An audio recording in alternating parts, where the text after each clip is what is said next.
ආයුබෝවන්. අද අපි මේ කතාබහෙන් ගැඹුරින් බලන්න යන්නේ සුවිශේෂී සංස්කෘතියක් ඒ වගේම ජීවන දර්ශනයක් ගැන. ඒ තමයි රස්තෆාරි අනුවාදය. අපිට ලැබිලා තියෙන මූලාශ්‍ර දිහා බලද්දී රස්තා කෙනෙක් වෙනවා කියන එකේ අර බාහිර පෙනුමට එහා ගිය තේරුම මොකක්ද කියලා හොයලා බලන්නයි අපි හදන්නේ. ඕ මේක 1900 තීර ගණන්වල ජමේකාවේ පටන් ගත්ත දෙයක් නේද? හරියටම. මේක ඇත්තටම ආගමක් වගේම සංස්කෘතික ව්‍යාපාරයක් විදිහට තමයි එන්නේ. විශේෂයෙන්ම අර ජමේකානු නායකයෙක් හිටිය මාකස් ගාවේ. එතුමාගේ ඉගැන්වීම් අර පීඩණයෙන් මිදෙන එක ගැන අදහස් ඒව මේකට ලොකු බලපෑමක් කරලා තියෙනවා කියන අපේ මූලාශ්‍රවල කියනවා. ඒ වගේම අර ඉතියෝපියානු හයිලි සෙලාසි අධිරාජයා ගැන තියෙන විශ්වාසය. ඒක හරිම වැදගත්. එයාව දේවත්වයෙන් සලකන එක.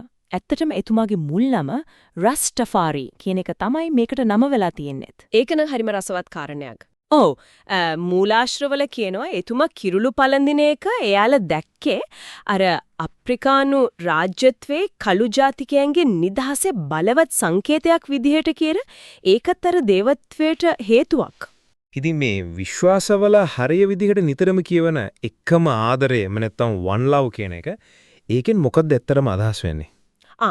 ඒක තමයි මූලිකම දේ. ඒ කියන්නේ මේ හැම මිනිස්සෙක් අතරම එකමුතුකම, ආදරය, සමානාත්මකතාවය වගේ දේවල්.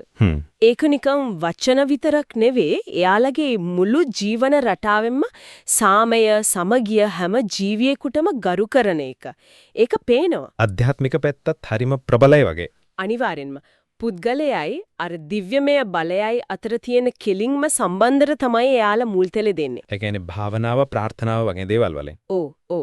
ඒ වගේ දේවල් පාවිච්චි කරනෝ ඒ සම්බන්ධය ගොඩනගා ගන්න. සමහර මූලාශ්‍රවල මේ ගංජා වගේ ශාකමය දේවල් වුණත් අර ආධ්‍යාත්මික පිළිවෙත් වලට ගන්නවා කියලා තියෙනවා. ඒකත් අර ආධ්‍යාත්මික ගවේෂණයේම කොටසක් විදිහට. ඒකත් එක්කම රස්තා කිව්වම අපේ මතකයට එන දෙයක් තමයි ඩ්‍රෙඩ්ලොක්ස්. ඒක නිකන් කොණ්ඩ මෝස්තරයක් විතරක් නෙවෙයි නේද? කොහෙත්ම නැහැ. ඒකේ ගැඹුරු තේරුමක් තියෙනවා. කොණ්ඩේ ස්වභාවිකවම කිසිම දෙයක් නොකර වවන්න අරින එකකින් යාලා පෙන්නන්නේ අර බැබිලෝන් කියලා කියන. බැබිලෝන්. ඒ කියන්නේ අර අපිට ලැබුණු තුරුතුරු අනුව පීඩාකාරී සල්ලිපස්සෙම යන බටහිර සමාජ ක්‍රමය වගේ එකක්. හරි. ඉතින් ඒක ප්‍රතික්ෂේප කරන එකයි තමන්ගේ ආප්‍රිකානු උරුම එක්ක තියෙන සම්බන්ධයයි තමයි එකෙන් කියවෙන්නේ. ඒ කියලගේ අනන්‍යතාවය පෙන්වන විදිහක්. ජීවන රටාව ගැන කතා කළොත් යාලා හරිම සරල ස්වභාවික ජීවිතයකට කැමති වගේ නේද පෙන්නේ? ඔව්. සෝබාදහමට ගරු කරලා ඒක එකංගව ජීවත් වෙන එක හරිම වැදගත් යාලට. අර ඉටාල් කෑම ගැනත් කියුණා නේද? ඔව්. ඉටාල් කියන්නේ එයාලගේ ආහාර රටාව. ඒ කියන්නේ අර නැවුම් පළතුරු, එළවලු, ධාන්‍ය වර්ග වගේ ස්වභාවික ශාකමය කැම තමයි ගොඩක්ම ගන්නෙ. මත්පැන් වෙනත් මත්ද්‍රව්‍යෙම පාවිච්චි කරන්නේ නැහැ. ශාරීරියේ වගේම මනසත් පිරිසිදුව තියාගන්න එක. ඒ විශ්වාසය තමයි මේ ජීවන රගාවේ පදනම කියලා තමයි කියවෙන්නේ. මේ ව්‍යාපාරය දැන් ජමේකාවෙන් එළියටත් ගිහින් ලෝකේ පුරාම පිළිගැනීමක් තියනවා කියලා අපේ තොරතුරු වල තිබුණා. ඒක ඇත්ත. මේක දැන් ජමේකාවට විතරක් සීමා වෙලා නැහැ. විශේෂයෙන්ම අර රෙගේ සංගීතය නිසා ඒක හරහා මේ දර්ශනීය ලෝකේ පුරාම ගියා. ඔව් ඒක නම් ඇත්ත. අද වෙනකොට බ්‍රිතාන්‍යය, ඇමරිකාව වගේ රටවල, අප්‍රිකානු රටවල මේ හැමතැනම වගේ රස්තෆාරියානු ප්‍රජාවන් ඉන්නවා. ඉතින් මේක දැන් ලෝකේ පුරාම පැතිරුණු දෙයක්. එතකොට මේ හැම දෙයකින්ම අදහස් වෙන්නේ මොකක්ද?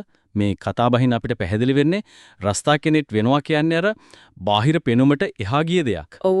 ඒ කියන්නේ ආධ්‍යාත්මිකත්වය, සාමය, සමානත්වතාවය වගේ දේවල් මුල් කරගත්තු ගැඹුරු ජීවන මාර්ගයක් නේද? හරියටම. ඒක අප්‍රිකානු උරුමය සමරන, ඇත්ත හොයාගෙන, නිදහස හොයාගෙන යන ගමනක් වගේ. මෙතන තියෙන මේ සිත් කන්නාසුළු කාරණය තමයි මේක ආදරය, එකමුතුකම, ආධ්‍යාත්මිකව අවදි වෙන එක, ඒ වගේම සමාජ ගැන හිතන එක. කියන කාරණා එක්ක බැඳුණු ජීවිතයක් ගැන දෙන පණිවිඩයක්. ඒක නිකන් මතයක් නෙවෙයි, ජීවත් වෙන විදිහක්. ඇත්තම. රස්තෆාරි අනුවාදයේ කියන්නේ බලාපොරොත්තුව එකමුතුකම, විශේෂයෙන්ම අද පීඩනයේ මිදීම. ඒක නන්නේ විමුක්තිය ගැන ලොකු පණිවිඩයක් දෙනවා. ඔව්. අවසාන වශයෙන් මේක ගැන හිතන්න හොඳ දෙයක් තමයි අර පවතින සමාජ සම්මතයන්. එයාලා කියන විදියට බැබිලෝන් ක්‍රමය. ඒකට අභියෝග කරලා තමන්ගේම ආධ්‍යාත්මික සංස්කෘතික අනන්‍යතාවයක් හදාගන්න එක කොච්චර වැදගත්ද කියන එක. ඒක ඇත්ත. සමහර විට මේ කතාබහ අහන අයටත් හිතන්න පුරුවන් තමන්ගේ ජීවිතවල තමන්ගේ අනන්‍යතාවයේ පෙන්වන දේවල් මොනවද කියලා.